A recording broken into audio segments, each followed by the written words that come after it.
Hi praise lord. దేవుని పరిశుద్ధ నామమునకు స్తోత్రం కలుగును గాక.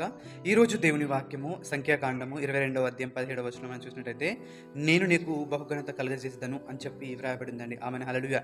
ఇక్కడ మనం చూసినట్టయితే బాలాకు రాజు బిలామును పిలిపించి, నీవు ఇశ్రాయేలును శపించినట్టయితే నీకు ఏం కావాలో అది నేను ఇస్తాను, నీకు బహుఘనత కలుగజేస్తానని చెప్పినట్టుగా మనం చూస్తున్నాం.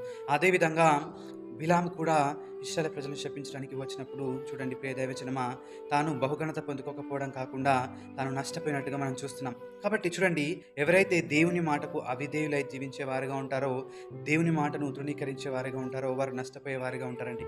కానీ ఎవరైతే దేవుని యందు భయభక్తులు కలిగి ఆయన మాట వింటూ ఆయనకి ఇష్టలుగా జీవించే వారిగా ఉంటారో, వారికి దేవుడు బహుఘనత కలిగజేసే వాడిగా ఉంటాడు.